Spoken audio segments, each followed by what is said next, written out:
This week on the Fearsome Fiction podcast, Mary E. Wilkins Freeman's classic horror story, The Southwest Chamber. A New England boarding house, one room no one can survive the night in, and a presence that won't let go of the living. It's quiet, it's creeping, and it will stay with you. Find us on Spotify, iHeart, Amazon, Audible, or at fearsomefictionpodcast.com. You're listening to Mark McNeese's Fearsome Fiction podcast. Mysteries, thrillers, and rare finds. Fasten your headphones.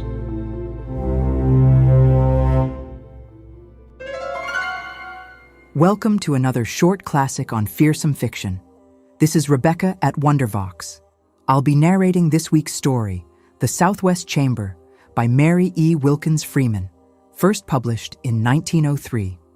There are houses that hold their dead, not in the way of memory or sentiment or the soft grief of portraits on a wall. I mean houses that hold their dead the way stone holds cold, deep in their grain, in the wood of their floors and the plaster of their walls, in the very smell of a closet where an old woman once kept her lovage candy in her pocket. Mary E. Wilkins Freeman knew this. She was a New Englander, and New Englanders have always understood that the past does not leave a house simply because its owner does. She wrote her horror the way she wrote everything else, quietly, precisely, with the eye of someone who had spent a lifetime watching what proper women did when they were afraid, which was mostly to say nothing at all. Tonight's story is called The Southwest Chamber. It is about a room in an old house and a dead woman who refuses to give it up, and the living who try, one by one, to outlast her. None of them do. The story begins.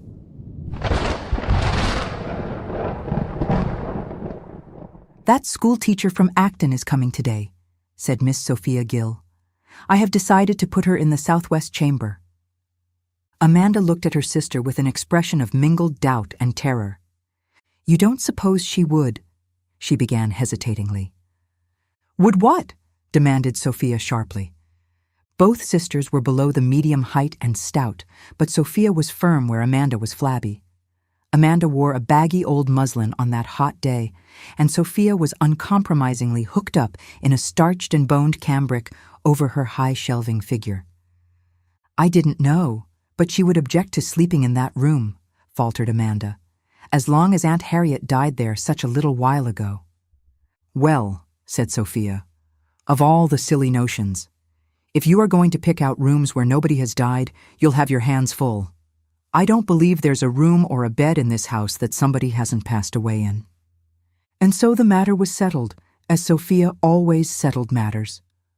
Amanda went up to prepare the Southwest Chamber, and nobody knew, because Amanda would never have said, how she dreaded it. She entered, and her heart beat thickly in her ears.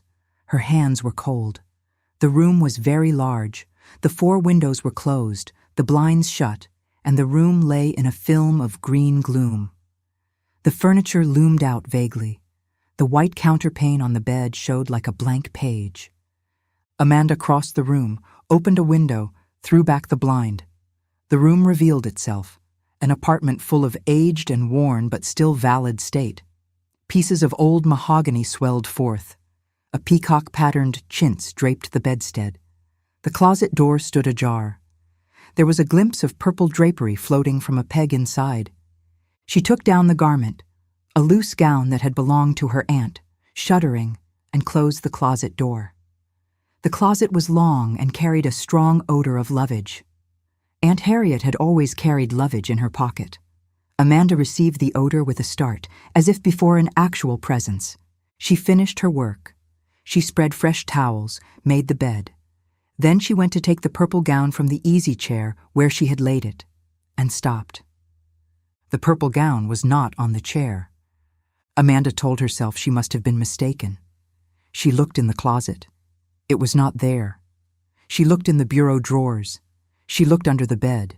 She stood in the middle of the floor and fairly wrung her hands. There is a limit at which self-refutation must stop in any sane person. Amanda Gill had reached it. She knew that she had seen that purple gown. She knew she had moved it. She knew she had not taken it from the room. She told herself her sister must have come in. She went downstairs and asked. Sophia had not left her cake. Amanda said nothing more. She sat down and shelled beans with nerveless fingers, and she knew, though she would never say so, that no living hand had moved that gown. The school teacher. Miss Louisa Stark arrived that afternoon on the village stage. She was stout and solidly built, a masterly woman inured to command from 40 years of teaching school. She carried her swelling bulk with majesty. Even her face, moist and red with the heat, lost nothing of its dignity. She unpacked her trunk. She hung her dresses in the closet. She put on her black India silk with the purple flowers and pinned at her throat her good brooch, a bunch of pearl grapes on black onyx set in gold filigree. She surveyed herself in the little swing mirror on the mahogany bureau. And she stopped. Where her brooch should have been, she saw instead a knot of blonde and black hair under glass, surrounded by a border of twisted gold. A mourning brooch. Someone else's mourning brooch. She unpinned it quickly and looked at it in her hand. It was her own. Pearl grapes, black onyx. She fastened it again and looked in the glass. The hair and twisted gold looked back at her. Louisa Stark was not a woman given to doubt or to fear. But she stood there a moment in that sun-filled room and wondered, for the first time in her long, orderly life, whether something might be wrong with her mind. An aunt of her mother's had been insane. She turned a defiant back to the glass and went down to supper. At the supper table she met the other boarders, an elderly widow, a young Congregationalist minister, and a middle-aged librarian named Eliza Lippincott, who wore her hair in a fashion Miss Stark privately considered unsuitable for a woman of her years. Miss Lippincott asked what room she'd been given. When told it was the southwest chamber, she turned to Amanda with barely concealed triumph. "That's what I thought," said Eliza Lippincott. "I calculated that must be the room she died in. Somehow the room that anybody has died in lately is generally the last room anybody is put in." The widow offered to change rooms if Miss Stark felt uneasy. Miss Stark received this offer with freezing dignity and went straight to her room after supper. She found her best black satin waist hung over a picture frame on the wall. She knew she had folded it between towels in her trunk. She took it down. The sleeves had been sewn shut, small, even stitches of black silk, firmly done. She moved toward the closet. The door stood open. A purple gown near the door swung softly against her face as if on a wind from within. The pegs were filled with dark garments that were not hers. She went downstairs and confronted Sophia Gill. Sophia came up with her. They opened the closet together. Miss Stark's own clothes hung in orderly array on every peg. She knew there had been no time for any human hand to make that change.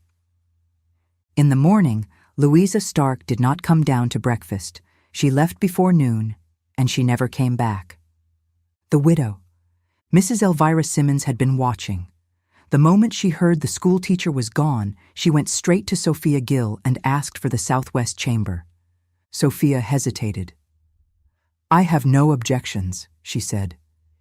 "If you have common sense enough not to keep fussing, because the room happens to be the one my aunt died in." "Fiddlesticks," said the widow. That evening, settled into her triumph, she confided to Eliza Lippincott that she was perfectly comfortable. Eliza then told her what she had herself seen. That one afternoon, the peacock chintz on the bed had been replaced when she glanced in, with great red roses on a yellow ground, and an hour later, the peacocks were back. Mrs. Simmons laughed. She could not have seen straight. Such things didn't happen. That night, preparing for bed, she glanced at the chintz. Peacocks on blue. She glanced again before she turned down the lamp. Red roses on yellow. She crossed to the east window and watched the full moon rise over the dark blue of the sky. She was a practical woman. She told herself she would not be driven out by a pattern on cloth. She extinguished the lamp and got into bed. After a while, she slept. She was awakened at midnight by a strange sensation at her throat. She had dreamed of long white fingers. When she woke, the room was bright with moonlight and peaceful, but the sensation did not stop. Her face and ears felt muffled. She put up her hand and found that her head was covered with a ruffled nightcap tied under her chin so tightly it was nearly strangling her. She tore it off and flung it from her. She ran to the door.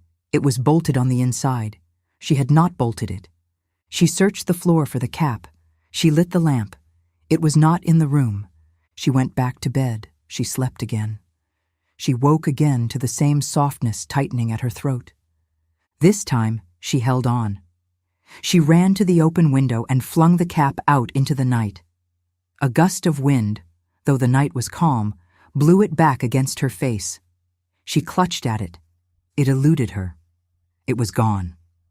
She was not frightened now. She was furious. She sat awake and waited. When she felt the strings at her throat a third time, she seized the thing, carried it to her scissors, and cut it into small pieces. She put the pieces in a basket. Almost immediately, she felt the soft strings tighten again. Then at last, she gave up. She pulled on her wrapper, padded silently down the hall to her old room, got into her familiar bed, and lay there until morning, shuddering, listening, and when she dozed, waking at the memory of the pressure on her throat. At breakfast, she said only that she had not slept well. She thought she would return to her old room. She said it with an imperturbable face, and she never told a living soul about the nightcap. She would sooner have died, the minister and the mistress of the house. The young minister, John Dunn, went to Sophia Gill and offered to sleep in the southwest chamber himself. To put the matter to rest, he said, to stand against superstition in his own person. Sophia accepted gratefully. That night at midnight, lamp in hand, he went to the door of the southwest chamber and tried to enter. He could not. There was nothing to see. The room lay open before him in the moonlight, serene and still, the bed waiting. But every time he tried to step inside, he met a resistance as absolute as stone, a pressure without visible source, a presence without form that would not let him pass. For half an hour the young minister pushed against the air of that doorway. He was not an athletic man, but he had will, and he used it. The room would not receive him. At last, he fled to his own room and locked the door. In the morning, he told Sophia plainly what had happened. "I firmly believe against my will," he said, "that there is in that room some accursed power at work of which modern faith and science know nothing." Sophia Gill listened with her mouth set and her eyes hard. "I think," she said, "I will sleep there myself tonight." At 10 o'clock, she entered the southwest chamber. She set her lamp on the bureau and began her preparations with great coolness and deliberation. And then, moving about that room in the lamplight, she became conscious that she was thinking thoughts that were not her own. She began remembering what she could not have remembered, for she had not yet been born. The trouble over her mother's marriage, the bitter opposition, the door shut against her, the family that had cast her out. She became aware of a most singular sensation of bitter resentment, and not against the aunt and grandmother who had done the shutting out, against her own mother, against herself, against Amanda, against young Flora. Evil suggestions moved through her like dark water, and all the while some part of her knew with a cold and watching clarity, that these were not her thoughts, that she was thinking the thoughts of someone else, that she was being possessed. But Sophia Gill had come from hard stock. She had inherited, from the same bitter source that now pressed against her, a strength of will that would not bend. She gathered herself. She made an effort that seemed more than human, and the hideous thing was gone. She told herself she had imagined it. She crossed to the bureau to take down her hair. She looked into the glass. The face that looked back at her was not her own. It was the face of a very old woman, scowling with unceasing hatred at herself and all others, at life and at death, at what had been and what was to come. It was the face of her dead Aunt Harriet, set atop her own shoulders in her own familiar dress. Sophia Gill left the room. She went to her sister, who looked up and saw her standing in the doorway with her handkerchief pressed to her face. "Look at me, Amanda Gill," she said, and took the handkerchief away. Amanda looked. "What is it?" "I see you. I see only you. What did you think I would see?" Sophia looked at her sister for a long moment. "Never as long as I live will I tell you what I thought you would see," she said. "And you must never ask me." She paused. "I am going to sell this house." With a fascinating style choice, Mary Freeman ends the story there. No explanation, no resolution, no exorcism, no confrontation, no neat accounting for what Aunt Harriet was or wanted or could not let go. Just a woman standing in a doorway and a decision to leave. That's the New England way of it. You don't defeat what lives in a house like that. You sell it. You move on. You press your handkerchief to your face, and you never speak of it again. Mary Eleanor Wilkins Freeman was born in 1852 and spent most of her life in Massachusetts and New Jersey. She wrote dozens of supernatural stories alongside her more celebrated realist fiction, and in both, her subject was essentially the same: what it costs a woman to hold herself together in a world designed to break her down. Her ghost stories are less about haunting and more about inheritance, what we carry forward, what we cannot outrun. More rare gems and original stories are coming your way on the Fearsome Fiction Podcast. You're listening to Mark McNeese's Fearsome Fiction Podcast. Mysteries, thrillers, and rare finds. Fasten your headphones.